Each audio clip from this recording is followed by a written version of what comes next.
Idris Elba reprises his role as John Leather in the most recent Netflix film Leather, The Fallen Son, and it may be his worst case yet.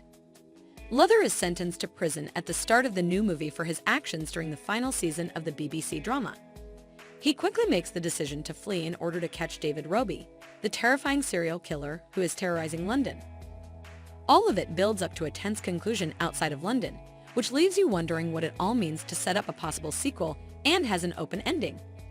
Let's look at the conclusion of Leather, The Falling Son, to make everything clear. There will be significant spoilers for those who have not yet seen the movie. In a twist reminiscent of Blowful, Leather, The Fallen Son demonstrates that Roby played a significant role in the circumstances surrounding Leather's initial imprisonment.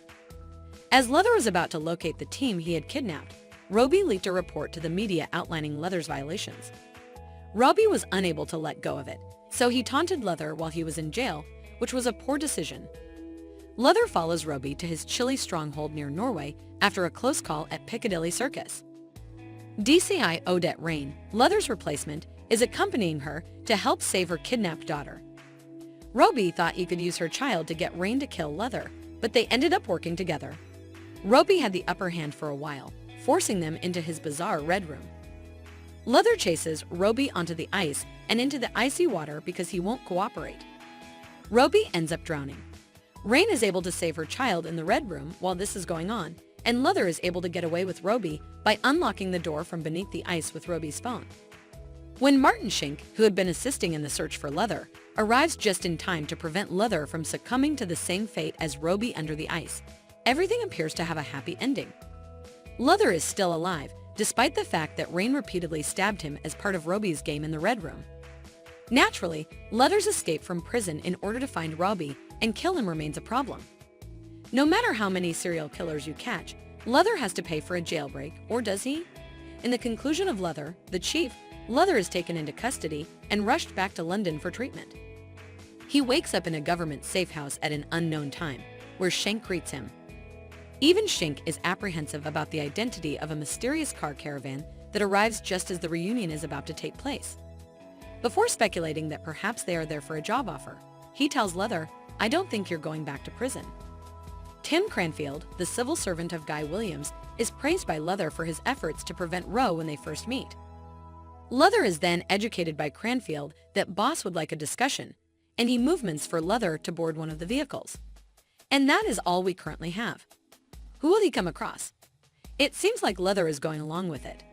It stands to reason that Leather might be hired as a secret agent or a spy given the fact that he is no longer a police officer. Giving Leather the right to kill is a great way to turn him into an ongoing film series like James Bond.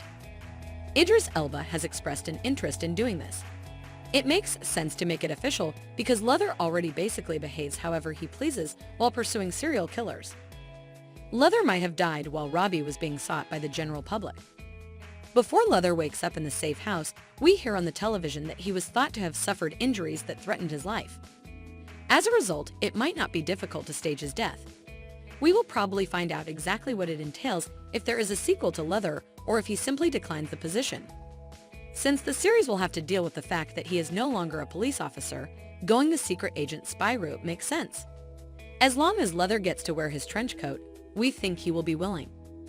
Why does Leather not return to prison following The Falling Son?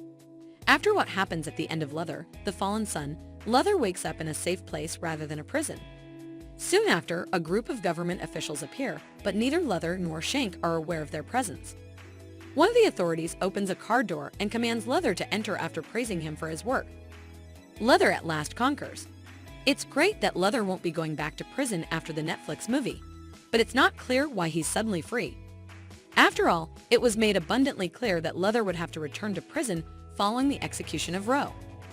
Leather's actions in the Roe case probably led to his crimes being forgiven, though it is not clear why he wasn't sent back to jail.